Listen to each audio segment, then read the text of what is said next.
आप अपना अनुभव हमसे साझा करेंगे और सबके मन में आपको लेकर के बहुत सारे सवाल है। आपसे वो एजुकेशन के बारे में सवाल करना चाहते हैं, एग्जाम्स के लेकर के क्वेश्चंस करना चाहते हैं, आपकी पर्सनल लाइफ को लेकर भी बहुत सारे क्वेश्चंस मैंने गूगल्स पे देखे हैं, होते ही रहते हैं।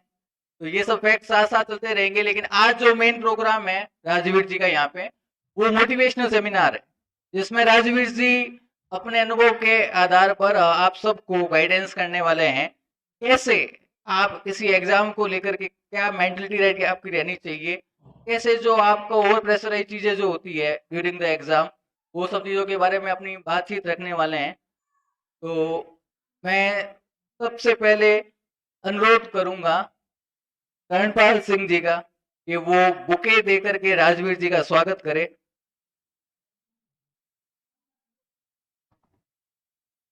साथ में शरद सर वगैरह मौजूद रहे।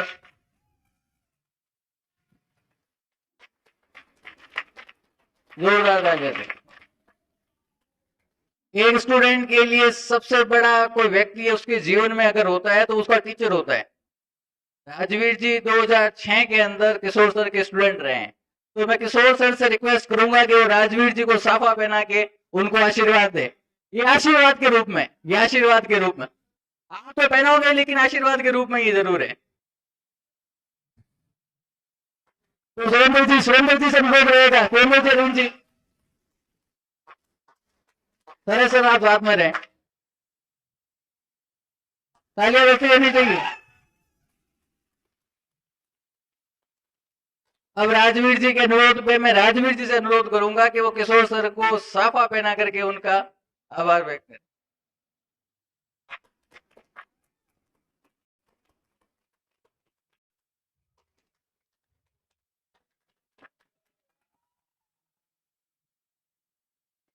माल्यार्पण भी राजवीर जी किशोर सर का करेंगे। माल्यार्पण के लिए मालाएं दी जाए।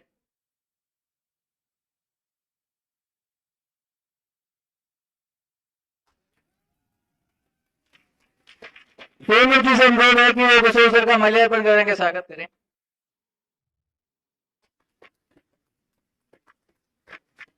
अरविंद जी भी माल्यार्पण करके स्वागत करें।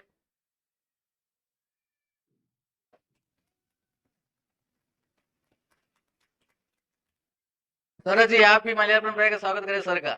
ये कुछ विशेष मौके होते हैं जब हम सर से स्टूडेंट बन पाते हैं, इसलिए माल्यार्पण करने का स्वागत जरूरी है।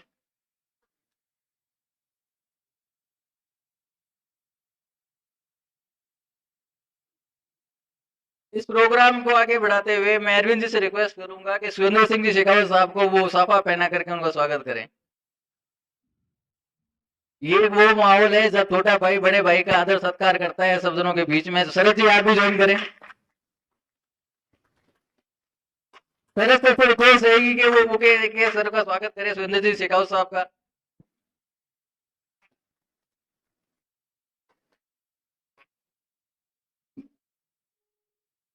सूरज सर से अनुरोध है कि राजवीर जी को माल्यार्पण करा के उनका स्वागत करें सर। अब ये सर आदर सत्कार का जो लोगों के मन में भावना है वो लोग व्यक्त करके रहेंगे।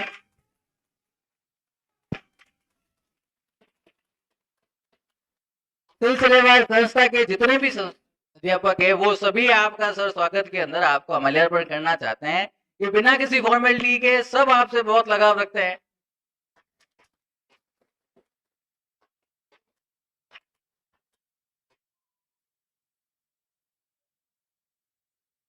जल्दी से माल्यार्पण का कार्यक्रम शुरू होगा, उसके बाद आप सबके सवाल आप सबसे बातचीत करेंगे।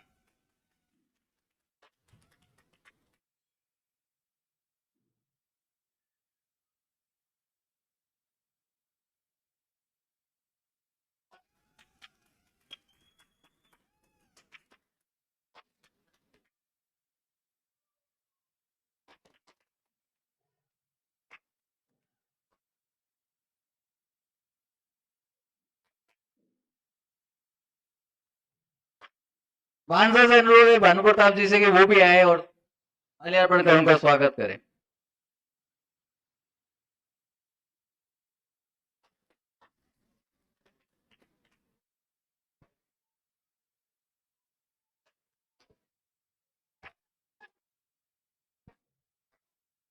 मेरा अनुरोध है कर्णपाल जी से कि वो सुरेंद्र सिंह शेखावत साहब को माल्यार्पण करे, उनका स्वागत करे।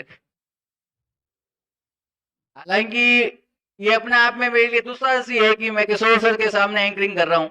मैंने इनसे बहुत रोज सीखने की कोशिश करते हैं इनसे। तो मेरा अनुरोध अब हमारे यहाँ के मुख्य वक्ता जिनको आप सब सुनने के लिए यहाँ पधारे हैं, राजवीर जी से अनुरोध है कि वो यहाँ के उपस्थित छात्रों के लिए, यहाँ पे उपस्थित जितने भी तमाम हमारे व्यक्ति है, उनके लिए जो आपके भाव है वो हम बताएं।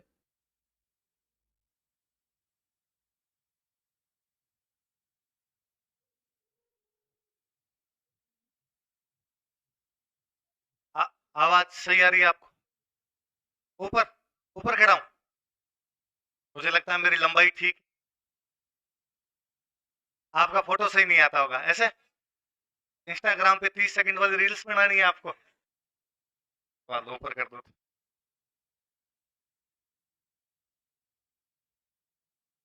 अब ठीक है।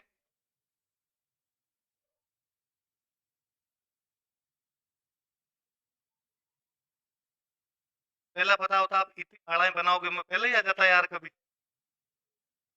मैं इतनी मालाएं पहनने का आदी नहीं रहा कभी। मैं वहां जयपुर पढ़ाता हूँ। शुरू शुरू हिंदी मीडियम के विद्यार्थी ज्यादा हुआ करते थे। जैसे जैसे विद्यार्थी इंग्लिश पढ़ने लगा कि यार अब यदि आएंगे तो दुकानदारी बंद हो जाएगी, तो इंग्लिश में है ना पास, तो इंग्लिश में लिखवाने शुरू। मैं एक लाइन लिखवाता हूँ यूं, एक बीच में अलवर का इतिहास जब पढ़ाते तब उसमें लाइन आती। अलवर के राजा तेज सिंह जो थे, उनका नाम गांधी जी की हत्या में आया था, इसलिए उनको गिरफ्तार कर लिया गया। तो मैं हिंदी में जब लिखवाता हूँ तो मैं कहता हूँ कि भाई महाराजा तेज सिंह का नाम गांधी जी की हत्या में आया। मैं इंग्लिश मीडियम वाले बच्चों के आगे कॉपी देखता हूँ और मैं देखता हूँ कि कई इंग्लिश मीडियम वाले बच्चे पहले लिख लेते हैं, बहुत सिंपल सी लाइन अपने आप ही वो लिख देते हैं उसके, मर्डर ऑफ गांधी जी। मैं उनको कहता हूँ कि ये असैसिनेशन है, ये मर्डर नहीं है। तब मुझे सर आप खूब याद आते हो। मुझे अब भी क्लास का किस्सा याद आता है कि मैं 2006 में सर के पास पढ़ने के लिए जाया करता। अब मुझे नहीं पता, सर का पूरा फॉर्मेट ही चेंज हो गया। उस समय सर 2 ही बैच पढ़ाया करते, एक सुबह पढ़ाते एक शाम को पढ़ाते, और हम वेट किया करते कि भाई सर का नया बैच कब शुरू होगा और हम उस बैच में।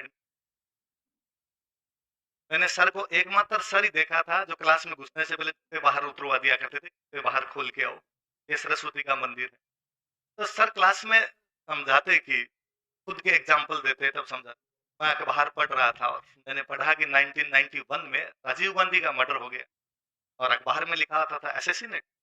और उस दिन मुझे पता चला कि किसी वीआईपी की हत्या होती है तो उसे असैसिनेट कहा जाता है, तो मर्डर नहीं किया जाता है। मेरे दिमाग में फिट है सर। जब जब मैं वो वाक्य लिखवाता हूँ मुझे वो राजीव गांधी वाली आपकी बात याद आती है। आपने लिखे पे फिर कई देर लंबा भाषण और दिया था। मैं अब भी जब कभी क्लास में ये बच्चों को कोई चीज आती है, मैं जब उनको समझाता हूँ कि रिसेंट प्रेजेंट अलग होता है, रिमोट प्रेजेंट अलग होता है, तब मुझे पुनः लगता है कि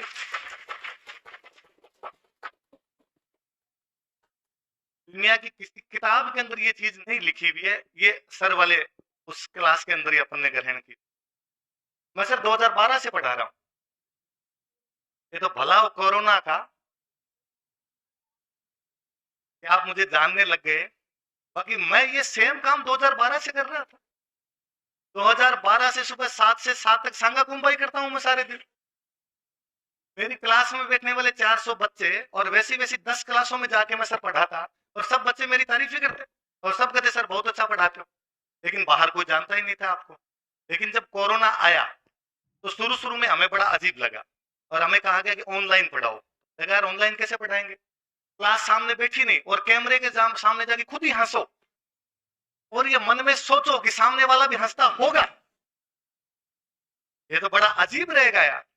और फिर हमें और लगा कि यार अपने तो क्लास में कई चलता हुआ बातें भी कर जाते हैं, तो लगता है कि यार क्लास में तो बच्चों के सामने चल जाती है, किसी बड़े आदमी के सामने जाएगी तो लगेगा कि यार क्या ठेठ मूर्खों जैसी गांव की सी बातें करता रहता है। और ये बातें ये क्लास में ही लोग पढ़ाते हैं। इसलिए शुरुआत के कुछ वीडियो में बड़ा डर डर के पढ़ाया। वो शुरुआत वाले मेरे वीडियो आप देख लो तो आपको यूं लगेगा जैसे कि थप्पड़ मार के जबरदस्ती खड़ा कर दिया। धीरे धीरे थोड़ा भय खुला। ऑफलाइन क्लासेस शुरू हुई तो हमने कहा कि जो बच्चे कोरोना में, कई बच्चे तब भी नहीं आए, ऑफलाइन शुरू हो गई, तो जो बच्चे घर बैठे हैं उनको हम क्लास वाली ऑफलाइन डायरेक्ट ऑनलाइन देंगे। क्लास में जब बच्चे आए तो मैं जब बच्चों के सामने वापस बोलने लगा तो मेरा थोड़ा जो रिदम फ्लो था, जो नेचुरल फ्लो आया मेरा निकल के सामने। और तब मुझे पता चला कि यार अपने जो ये देसी कहानियां सुनाते हैं लोगों की, ये ही समझ में आती है, बाकी तो समझ में ही नहीं आता है कुछ। आज सुबह ही एक मेरे को साथी, उन्होंने कोचिंग खोल रखी है, मैं उन बच्चों से चर्चा कर रहा था, तब मैं कह रहा था कि मेरे को जब आजकल लोग आके कहते हैं कि सर हमारी मम्मी और पापा आपकी वीडियो देखते हैं, मुझे लगता है कि यार इससे उपलब्धि क्या होगी कि तुम पढ़ने वाले तो देखते ही नहीं हो, वे देखते हैं जिनका पढ़ाई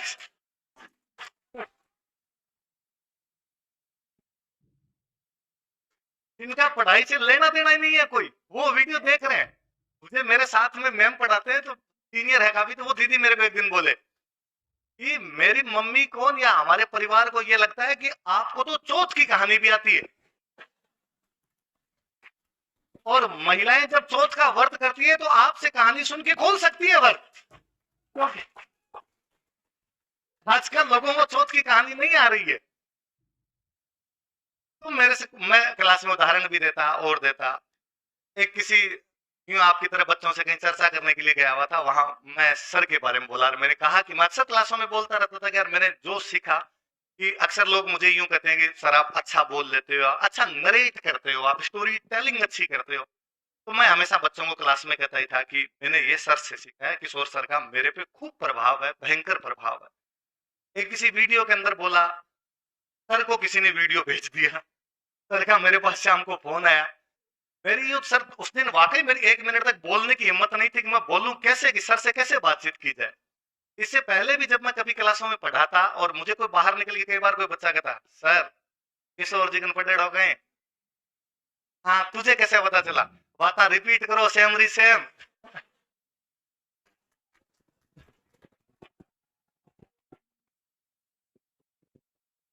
मुझे लगता है ये तेरी गलती है, तू सर से पढ़ के भी फिर मेरे पास क्यों आया, फिर वही रह जाना चाहिए था। और मेरे पास वही बातें जो सर से सीख के है, तो वही बताऊंगा यार, दूसरी को कौन सी बात बताई जाए। आज मुझे लगता है कि मेरी जिंदगी में इससे बड़ा अचीवमेंट न प्राप्त किया है, न कभी कर पाऊंगा, कि मैं आज सर के बराबर बैठा था और सर के सामने मैं बोल पा रहा हूँ। सर लिटरली मैं, आप बैठे हो इसलिए ऐसा कुछ ही नहीं, मेरा तारीफ करने का स्वाभाविक उद्गार है सर मेरे इस बारे में।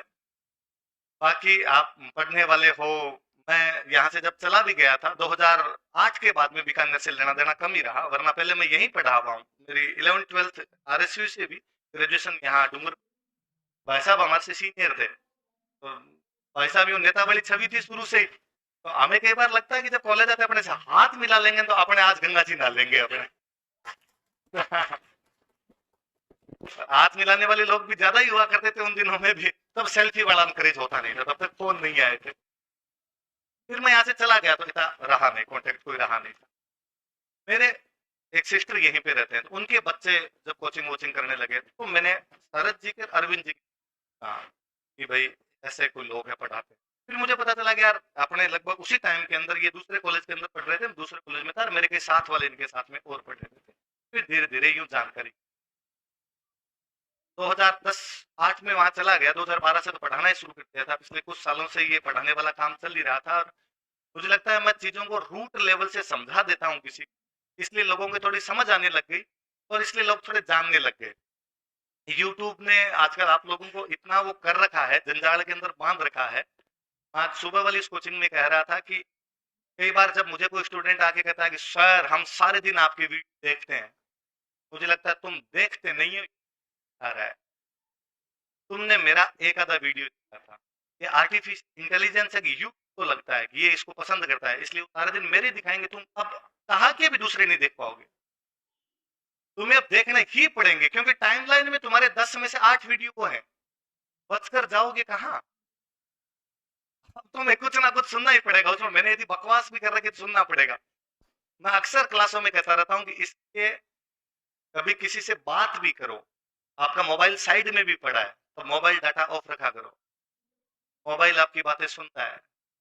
आप जब किसी से फोन पे बात करते हो तब भी अपना मोबाइल डाटा ऑफ रखा करो, ये पुनः आपकी बातें सुन। हाँ सुबह ही उदाहरण दे रहा था, पुनः है। कभी किसी दोस्त से बात करना फोन पे तो मोबाइल डाटा ऑन रखना, और उस दोस्त से आप ये बात कर लेना, यार जूते खरीदने और कौन सी कंपनी के जूते अच्छे आ रखे हैं, इस टाइप की कोई 10-15 मिनट आप बात कर लें।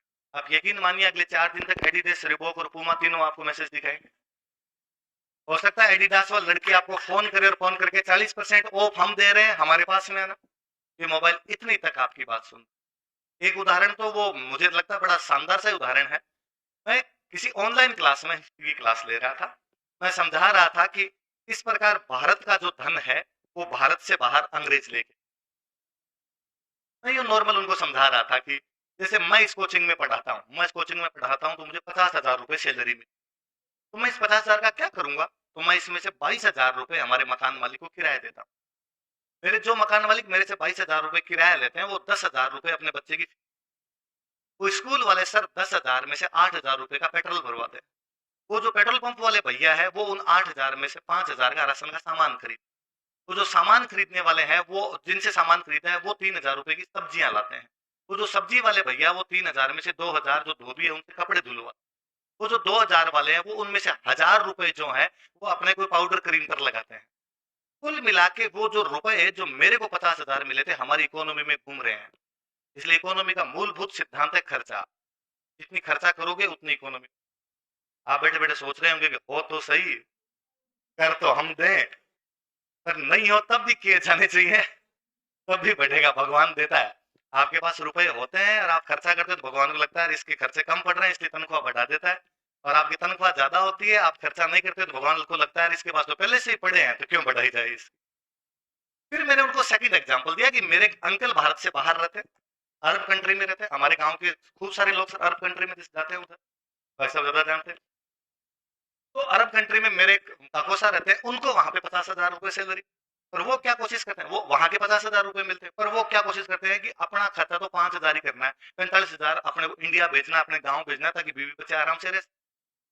ओमान रहते हैं मेरे वो, ओमान से 45,000 रुपए इंडिया भेज देते हैं तो उनके घर वाले इंडिया में खरीदारी करेंगे। ओमान के 45,000 रुपए इंडिया के काम आए, ओमान के काम आए। इकोनॉमिक ग्रूम इंडिया की भी है, ओमान की इंडिया की भी, उनका पैसा उनके कोई काम नहीं है। आप सेम एग्जांपल अंग्रेजों का जब टाइम था भारत पर अप्लाई कर लीजिए। अंग्रेजों का एक अधिकारी भारत के अंदर रहता था, उसको सैलरी भारत दिया करता था पर खर्चा इंग्लैंड के अंदर। इसलिए हम कहते हैं कि अंग्रेजों का तंत्र उस प्रकार के से था कि वो गंगा के किनारे से सब कुछ सोख लिया करता और टेम्स के किनारे सब कुछ नहीं, यहाँ से पैसा जाता उधर पैसा जाता। दादा भाई नौरोजी का सिद्धांत है धन का निष्कासन, ड्रेन ऑफ वेल्थ। धन निष्कासन, निष्कासन मतलब बाहर जाना, किस प्रकार हमारा धन बाहर गया। तो मैंने बच्चों को पूरा समझाया, एग्जाम्पल दिया, जो बोर्ड पे लिखा हुआ था वो समझाया। फिर मैंने कहा कि बाल गंगाधर तिलक ने ऐसे जो पैसा बाहर जा रहा था इसके लिए कहा था कि भारत का पैसा भारत से बाहर जाना उसी प्रकार है जैसे पड़ोसी की बीवी के लिए मेकअप का सामान लाना। तो भाई किसी की लिपस्टिक दिलाते हम घूम रहे हैं उसको। अब मैं यूं बोला तो ऑफलाइन बेच में तो क्या होता है बच्चों की हिम्मत नहीं होती सामने वापस बोलने की, बच्चे हंस के रह जाते हैं। ऑनलाइन के अंदर बच्चे को पता है नाम तो अजीब अजीब से नाम लिखे रखते हैं, पापा की परी, तो मम्मी की लाडो टाइप के ऐसे कुछ नाम लिखे हुए, हाँ, या कोई खूंखार बंदा। तो किसी एक एक बंदे ने उधर से कमेंट किया सर क्या बात है लिपस्टिक आज तो सुबह सुबह। तो जैसे उसने ये बात की तो मैं वापस बोल गया, मैंने कहा हाँ यार ये उसने, मैंने लिपस्टिक का उदाहरण दे दिया क्या, चलो तो दूसरा कौन सा दूं। इतने में एक कोई हाथों हाथ बंदे का दूसरे का, सर वैसे लिपस्टिक कितने रुपए की आती है आपको पता है क्या। मैं उससे वापस बोला कि नहीं यार क्या पता कितने की आती है। इतने में नीचे किसी का वापस आया, सर लैक्मे की लिपस्टिक 835 रुपए की आती है। वो क्या बात करते हो लिपस्टिक इतनी महंगी। कुल मिला के लिपस्टिक पे चर्चा चली 5-6 मिनट। ऑनलाइन था, कमेंट आ रहे थे, मैं जवाब दे रहा था। धीरे धीरे बच्चों को पढ़ाना था कि घर बैठे हैं बच्चों को वापस ऑफलाइन आएंगे तो पढ़ाना पड़ेगा, ज्यादा कोर्स करवाना नहीं था। तो यूं बात हो गई, नॉर्मल बात। क्लास के बच्चे थे वो मुझे समझते थे कि सर ने बोल दी, मजाक में बात बोल। आप यकीन नहीं करेंगे मेरे मोबाइल का डाटा ऑन था, मोबाइल सामने पड़ा था, अगले 3 दिन तक मोबाइल पे लिपस्टिक के ऐड है।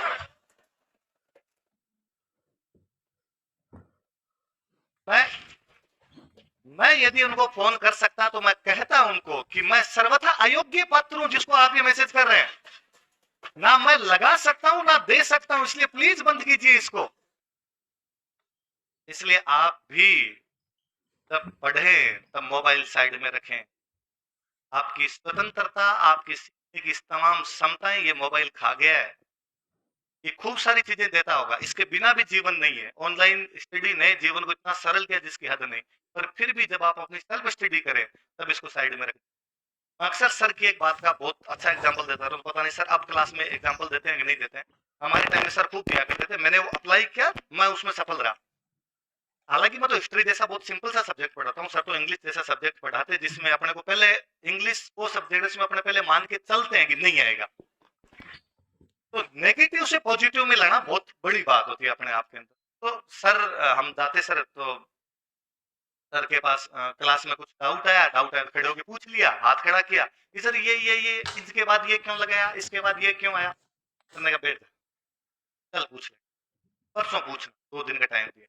अंत में कई बार बुरा भी लगता, कई बार तो ये होता है कि 2 दिन पहले फीस दी होती है, 2 दिन बाद सर कहते थे कि 2 दिन बाद पूछना। हम लोग सर मरा दिया, ये तो फीस तो आपने ले ली थी। हालांकि सर फीस वाले मामले में बड़े लिबरल थे, नहीं लेते, पर जमा करवाने के बाद में कई बार होती तब यूं अजीब सा लगता। पर 100 में से 100 बार ऐसा हुआ कि मुझे दोबारा पूछने की कभी आवश्यकता नहीं पड़ी। कि 2 दिन के अंदर या वो प्रॉब्लम या तो सर के किसी लेक्चर में वापस सॉल्व हो गई थी, या मेरे दिमाग में घूमती घूमती अपने आप आ गई।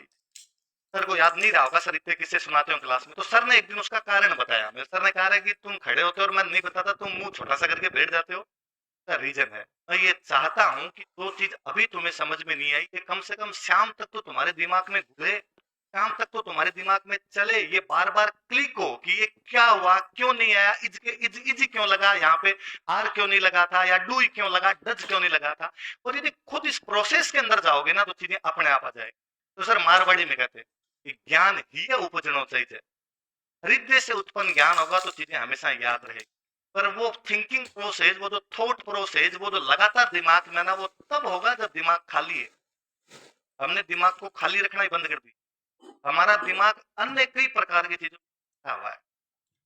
हम सुबह से लेके शाम तक यत्र तत्र की बातों से इतने ज्यादा बंधे हुए रहते हैं कि सारा दिन दिमाग में तो वो है। अब पढ़ाई दिमाग के अंदर कैसे ला पाएंगे। भगवान बुद्ध का एक सिद्धांत है अपोहवाद। भगवान बुद्ध ने कहा था कि रात को सोते टाइम यदि आप ये सोचने लगो कि मैंने जस्ट पहले क्या किया था, कि 10 बजे सो रहा हूं तो मैं अभी 9:30 बजे क्या कर रहा था, कि 9:30 बजे वॉकिंग कर रहा था, उससे पहले क्या कर रहा था, खाना खाया था, उससे पहले क्या किया था, हिस्ट्री पढ़ी, उससे पहले क्या किया था कि ज्योग्राफी पढ़ी, उससे पहले क्या किया था। आप लगातार यूं जाओ तो आपको यूं थोड़ा याद करोगे तो घंटे 2 घंटे की चीजें याद आ जाएगी। 2-3 दिन प्रैक्टिस करोगे तो एक पूरे दिन की दिमाग में चीजें आएंगी। आप लगातार ये प्रैक्टिस करते रहेंगे अपने जीवन, आप पिछले जन्म में पहुंच जाएंगे। आपको पिछला जन्म याद। और बौद्धों के सिद्धांत है, बौद्धों ने वाकई थे बेहतरीन बेहतरीन सिद्धांत दिए, हम तो भूल भाल गए। एक मैं किसी एक इंग्लिश राइटर की बुक पढ़ रहा था, किसी तिब्बत के लामा की लिखी बुक, तो इंग्लिश राइटर की बुक थी तिब्बत के लामा पे। लामा लामा होते हैं बुद्ध, दलाई लामा जैसे बोलते हैं, वो तिब्बत का लामा था। कोई अंग्रेज गया और किसी अंग्रेज ने जाके तिब्बत के दिन उन लामाओं के बीच में घुमा इधर उधर। तो एक दिन उसने उस लामाओं को कहा कि तुम ये सारे दिन पढ़ते रहते हो ना, ग्रंथ उठा के तुम्हारे, सुबह सुबह कहते हो मेडिटेशन करेंगे, ध्यान करेंगे, कोई प्रैक्टिकल इंप्लीमेंट भी होता है कि नहीं होता है। उसने कहा बताएंगे, कभी प्रैक्टिकल भी बता देंगे। तो क्या बता दोगे यार, तो शाम अगरबत्तियां कर लेते हो, यहाँ पर बैठ के ध्यान कर लेते हो, ये क्या होता है जीवन में। जीवन में और कुछ भी प्राप्त करना होता है। एक दिन वो लामा उसे एक पहाड़ पे लेके गया, उसने पहाड़ पे ले जाके एक पत्थर पड़ा था, काफी भारी पत्थर था, उसने कहा उठा। उसने अंग्रेज ने उठाने की कोशिश की तो पत्थर तो नहीं उठाया गया उससे। क्यों नहीं उठाया जा रहा, उसने कहा भारी है यार, 1 क्विंटल का पत्थर कैसे उठा लूंगा, मेरे में खुद में वजन 78 किलो है, तो नहीं उठाया जा रहा मेरे से, इतना भारी पत्थर हिला भी नहीं पा रहा। उसने कहा थोड़ा बहुत हिला लो, बाकी उठाया तो नहीं जा रहा। ठीक, मेरे को 2 मिनट मंत्र बोले, कब उठा, वो पत्थर उठ गया। मैंने मंत्रों से गुरुत्वाकर्षण बांध दिया यहाँ का, गुरुत्वाकर्षण से तो मतलब ध्यान करने से, मनन करने से हमने उनके प्रैक्टिकल इंप्लीमेंट करने बंद कर दिए। प्रैक्टिकल इंप्लीमेंट करने बंद इसलिए कर दिए कि अब हमारे दिमाग में बहुत कुछ चीजें चलती। पढ़ाई के लिए सबसे अधिक जरूरी है कि दिमाग बाकी सारे वायरस से खाली रहे। आप कई बार नहीं कहते कि मोबाइल के अंदर की हैंग होने लग गया, क्यों, ये चीजें ज्यादा है,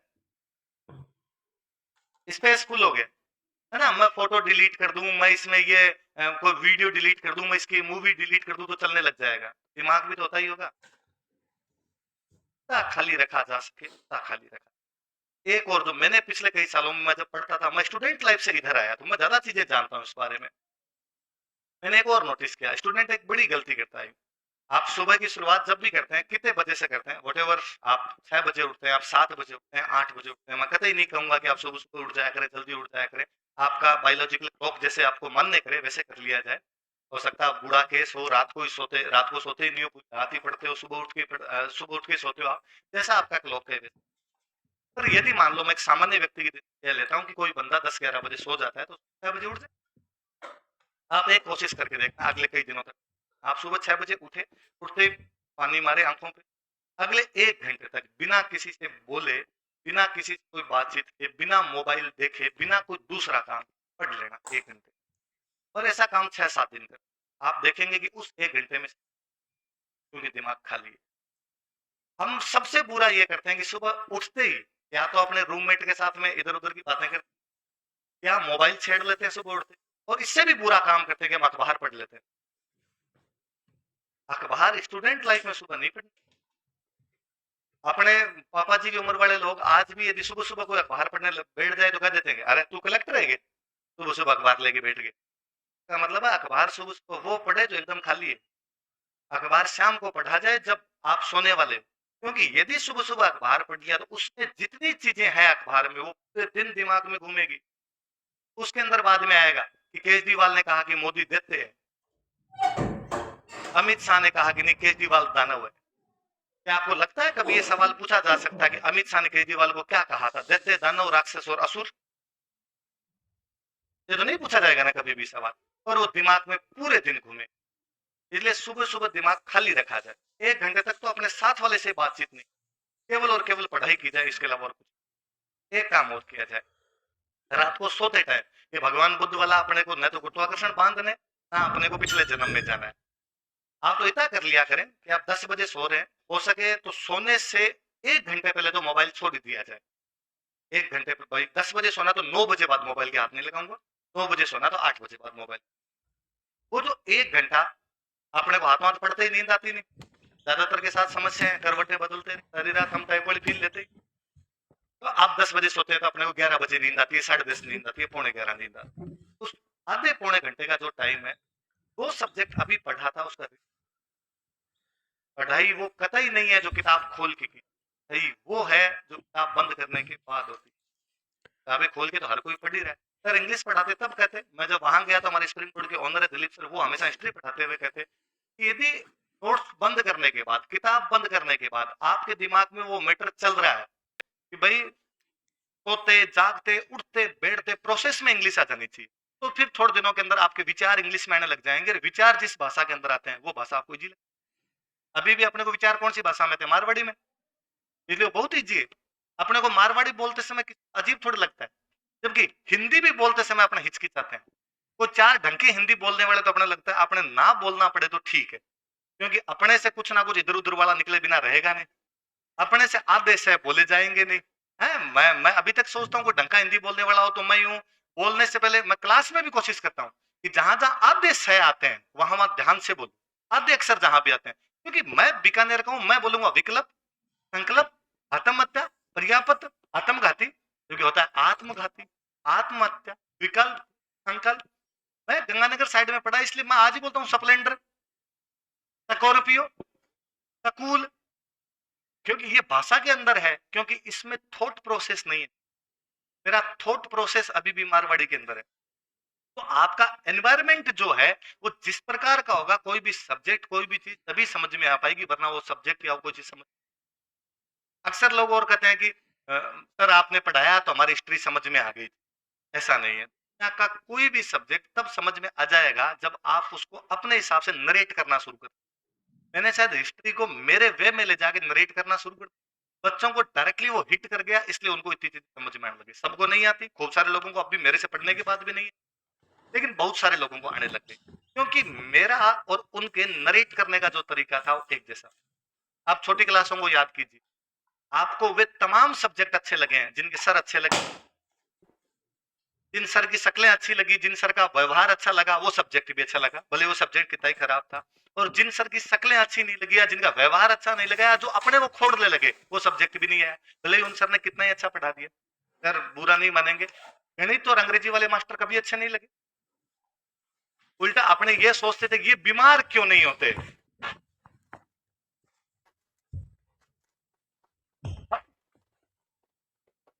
मैंने अक्सर देखा कि सामाजिक वाले सर, हिंदी वाले सर बीमार होकर 2 दिन की छुट्टियां भी ले लेते, उनकी रिश्तेदारी में शादियां भी होती थी। इन दोनों टीचर की रिश्तेदारी में भी शादियां नहीं होती, ये बीमार भी नहीं होते, ये डेली आ जाते हैं।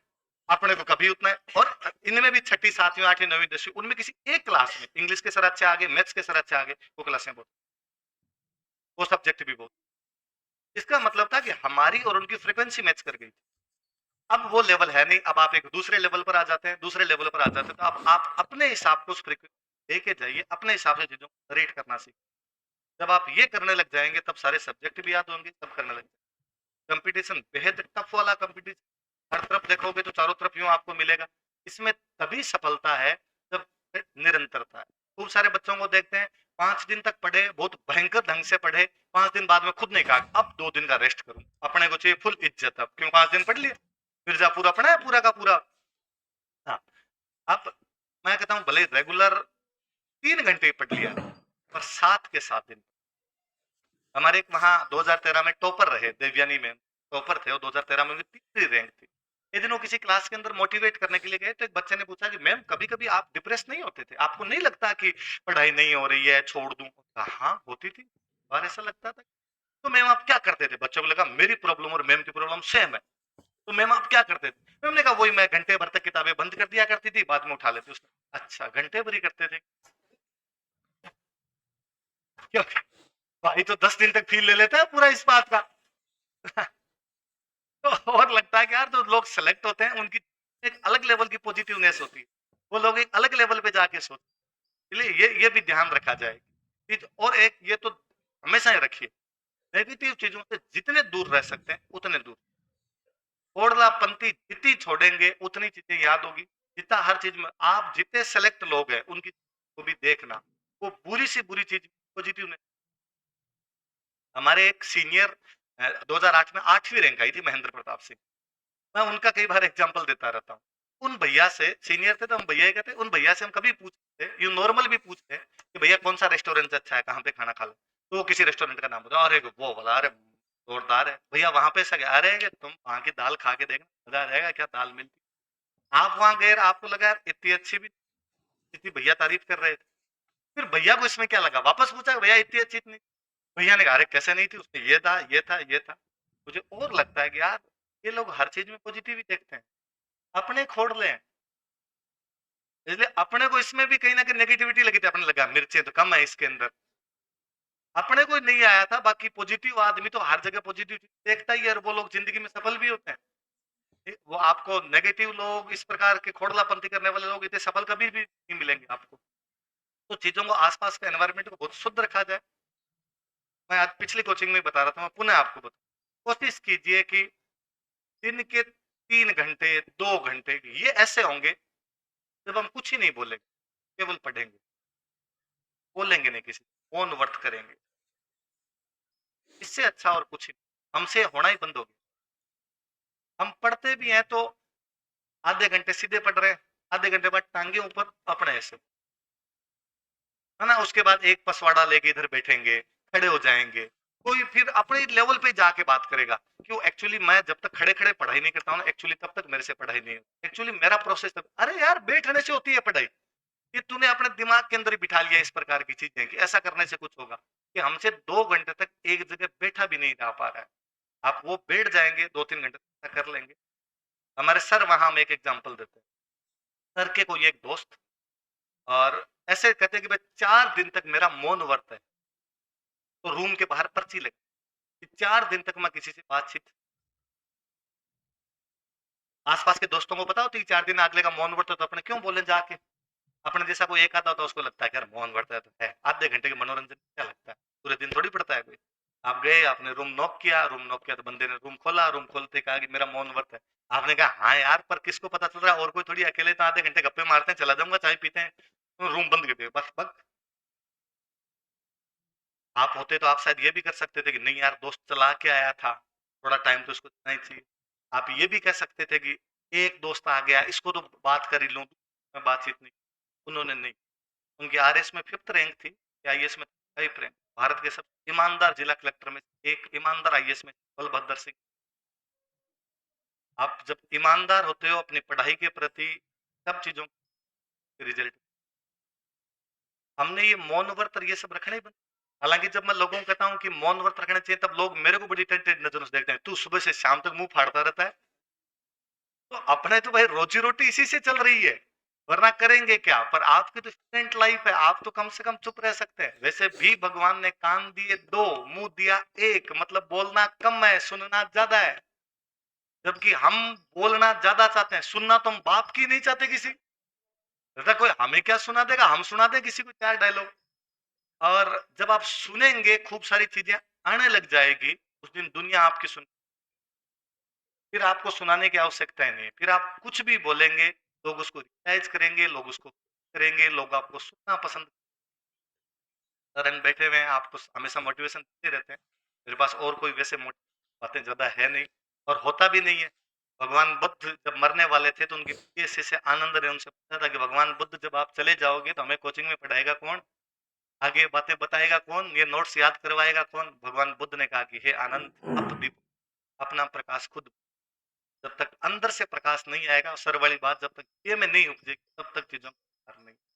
फिर भी आप यदि करना चाहते हैं, शायद आपके कुछ बात हो, तो मुझे 2-4 बातें आती।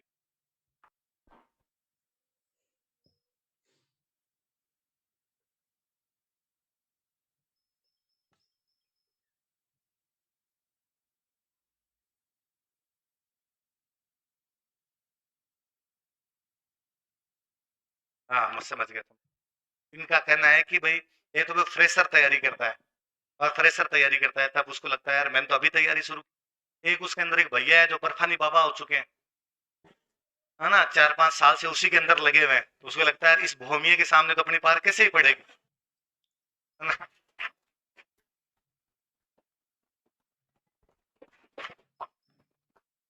कॉन्फिडेंस बहुत भयंकर चीज। मैं एक फर्स्ट ग्रेड, हम वहां कभी RSIS को पढ़ाते हैं, कभी first grade and second grade इनको नहीं पढ़ाते, मास्टरों को नहीं पढ़ाते। हमें लगता है यार मास्टर खोड़ ले होते हैं, हर बात में छोटा छोटा निकाल के लाएंगे। हिस्ट्री जैसे सब्जेक्ट में तो और खोड़ली पंथी करते हैं बाद में, गहरा गड्ढा कहाँ पे, ऊंचा पहाड़ कौन सा है, इसकी ऊंचाई 2 मीटर कम है, इसकी ऊंचाई 2 मीटर ज्यादा है। RSIS वाले बच्चे इतना लोड लेते ही नहीं, ये है तो है, सर ने कह दिया तो कह दिया। एक बार को फर्स्ट ग्रेड का बेच बना लिया तो दिलीप सर ने थोड़े दिन पढ़ाया, सर हिस्ट्री पढ़ाते थे, फिर मुझे कहा तू चला, मैं नहीं जाऊंगा। उधर वो सारे नेट JRF किए हुए, MA किए हुए बैठे हुए लोग हैं, ज्यादातर कोई सेकंड के थर्ड के टीचर है, और मैं उनको क्या हिस्ट्री पढ़ाऊंगा, मुझे इतनी हिस्ट्री थोड़ी आती है। सर ने कहा राजवीर, ये पूरा आत्मविश्वास का खेल है। जब तू वहां पे जाके खड़ा हो तब ये सोचना कि मेरे से ज्यादा इतिहास किसी को नहीं आता, मैं अंतिम पैगंबर हूं, मेरे बाद दूसरा कोई पैगंबर नहीं आएगा। तो जब भी ये ख्याल आए तब ये सोचना कि भैया को इतना ज्यादा ही आता तो पहले सिलेक्शन हो ही जाता। भैया अभी भी बैठे हुए ना, इसका मतलब भैया के रोड़म पट्टी है कुछ ना कुछ। तो भैया अभी 2-3 साल वेट और करेंगे, इतने में तेरा हो जाएगा सिलेक्शन। लोड नहीं लेना इन चीजों का आपने। और कोई? हाँ, मैं तो खुद ही सफल हुआ नहीं, तो ये तो कैसे बता सफलता कैसे मिलती है? यदि कोई फड़ बाजार में ऐसी कोई पुड़िया मिलती होती, हाँ,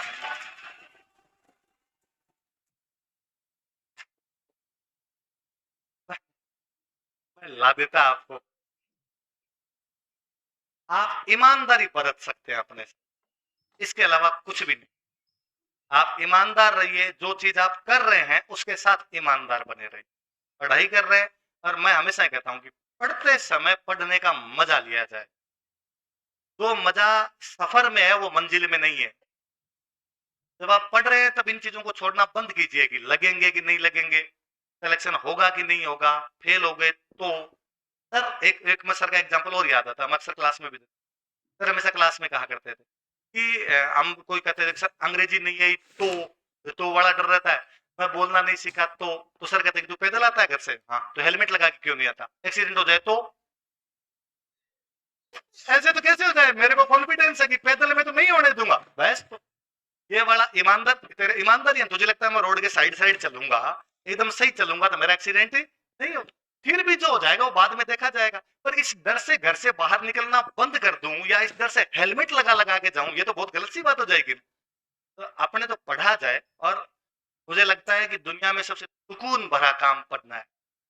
मैं आज भी जब मेरे पिछले कुछ साल याद करता हूँ, मैं यदि मेरे फील्ड को देखा जाए, सफलता के पैमाने यदि ये होते हो कि आप अच्छे पैसे कमा लो, आप लोकप्रिय हो जाओ, तो मैं सफल हूँ और आने वाले फील्ड के अंदर सफल हूँ। लेकिन मुझे यदि पीछे मुड़ के देखना पड़े तो मुझे लगता है मेरे सबसे अच्छे टाइम वो थे जब मैं खुद पढ़ रहा था। उन दिनों में मैं खूब सारी चीजें गेन कर रहा था। मैं नहीं हुआ फाइनल सेलेक्ट, जो जो सिलेक्शन मुझे चाहिए था वहां मैं नहीं पहुंच पाया, लेकिन उस पढ़ाई के दौरान मैं ईमानदार था कि वो आज काम आ रही है। वहां सरस्वती अपना ऋण कभी भी नहीं रखती, वो किसी ना किसी वे के अंदर आपके पास।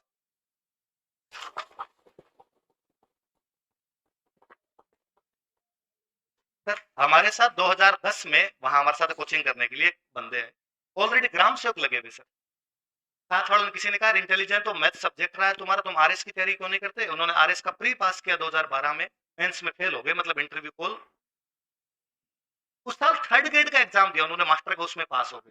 कारण ये कि ग्राम सेवक में माथापच्ची ज्यादा होती है, मास्टर वाले में पढ़ने का टाइम मिल जाएगा, ग्राम सेवक में पढ़ने का टाइम, तो सर ग्राम सेवक छोड़ के थर्ड ग्रेड आ गए। 2012 में पुनः आरएस दिया, पुनः प्री पास हुए, मेंस में फिर फेल हुए, सेकंड ग्रेड सेलेक्ट, आरएस में रह गए। बनना आरएस है, उधर तो बनना ही नहीं है, वो तो दे रहे हैं साथ साथ में हो रहा है। 2013 में पुनः आरएस दिया, इस बार मेंस भी पास किया, इंटरव्यू दिया, सिलेक्शन नहीं हुआ, वापस इधर फेल हो गए, उधर फर्स्ट ग्रेड में सिलेक्ट। 2016 में वापस आरएस दिया, वापस आरएस में सिलेक्शन हुआ, इस बार आरएस में सिलेक्शन हुआ, पर साथ साथ में उधर कॉलेज लेक्चरर में और सिलेक्शन हुआ। उन्होंने कॉलेज लेक्चरर छोड़ के बाद में डिप्टी ज्वाइन किया, 56 रैंक है, जेडू सिंह करनौत आजकल अबू में डिप्टी लगे हुए। तो मैंने देखा कि पढ़ाई के दौरान उनका आरएस में नहीं हो रहा था, पर बाकी वाले सारे कंपटीशन पास कर रहे, क्योंकि वो अपनी पढ़ाई के प्रति ईमानदार।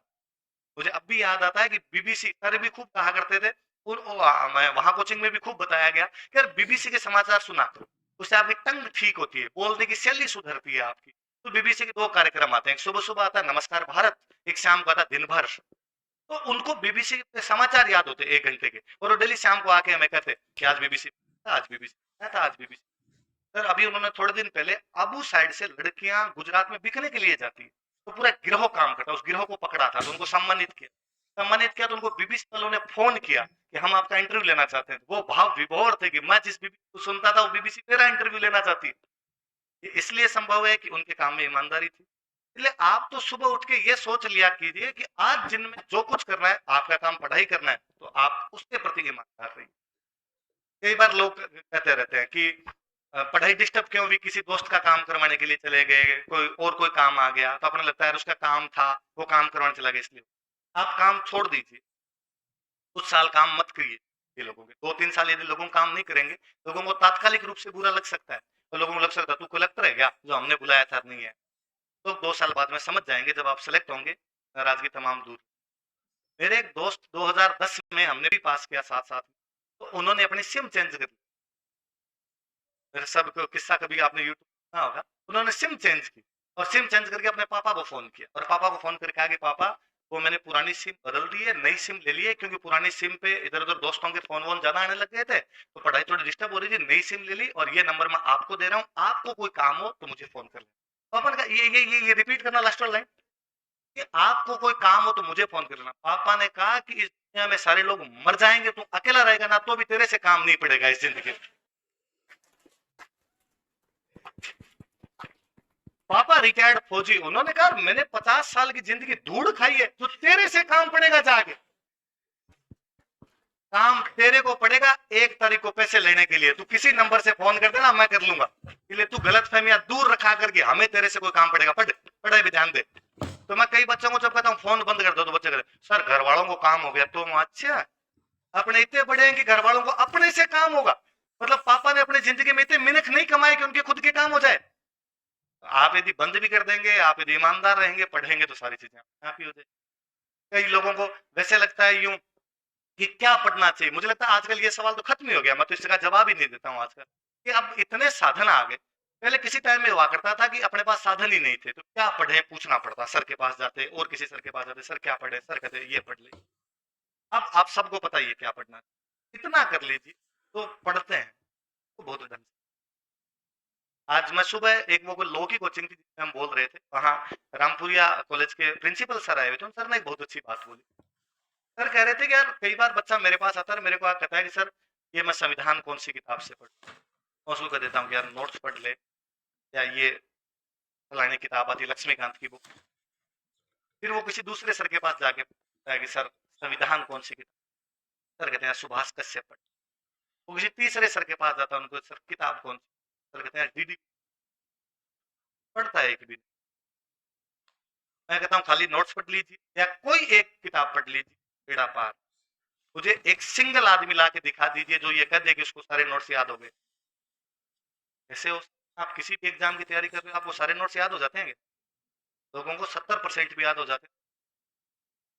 हमारे वहां उपेंद्र शर्मा 2016 में 5वीं रैंक थी, मेट्रो में इंजीनियर थे। 7 बजे की क्लास होती, नाइट शिफ्ट होती, उनकी नाइट शिफ्ट लेते ताकि रात को बैठ के पढ़ ले, रात को इतना काम नहीं होता मेट्रो में, तो सुबह सुबह उठ के चले जाए। मेट्रो में जो सीनियर आए हुए थे वो थोड़े खड़ूस थे, तो कहा सर 6:45 छुट्टी दे दो, 7 बजे तक कोचिंग पहुंच जाएगा। उन्होंने कहा नहीं, फिर के जाओ। तो 7 बजे यदि वहां से छूटेंगे तो 7:30 पहुंचते, तो 7:30 पहुंचते हो, तो 7:30 पहुंचते तो डेली वो 15-20 मिनट क्लास चली जाती है उनकी। जब उनका सिलेक्शन हो गया तो एक दिन हम बैठे थे तो कहा कि सर वो अच्छी राइटिंग में लिखे हुए नोट्स दिला दो किसी बच्चे के। क्यों? तो सर अब मेरा सिलेक्शन हो गया तो जितने भी रिश्तेदार वगैरह है वो कहते हैं कि आपके नोट्स दो, हमारा बच्चा आपके नोट्स पढ़ेगा तो उसका भी सिलेक्शन। तो मैंने कहा दे दो आपके नोट्स, आपने भी नोट्स बनाए थे। तो उन्होंने कहा सर एक्चुअली मैं तो आधे घंटे लेट आता था ना, फिर तो आधे घंटे वाला आधी क्लासों में लिखा हुआ आधे में लिखा हुआ ही नहीं। तो आपने क्या पढ़ा, जितना लिखा गया उतना पढ़ लिया, उससे हो गया सिलेक्शन। मतलब आधे घंटे का ना भी लिखा जाए वो भी याद हो जाए तो भी सिलेक्शन। यहाँ अपने मर रहे हैं इस बात के लिए, नोट्स 5-7 ढंग के इकट्ठे कर लिए जाए और 5-7 ऐसी किताबें लाई जाए जिनके कवर बहुत चिलकने चिलकने होते हैं, ताकि कोई आए तो उसको बताने में से लगे। और आप एक नोट्स का 10 बार रिवीजन कर सकते हैं, 10 किताबों को एक एक बारी पढ़ सकते हैं। 2 पढ़े उसको बहुत अच्छे से पढ़ ले एक बार के अंदर, हो गई होगी बातें। सर बताएंगे ज्यादा बातें। जैसे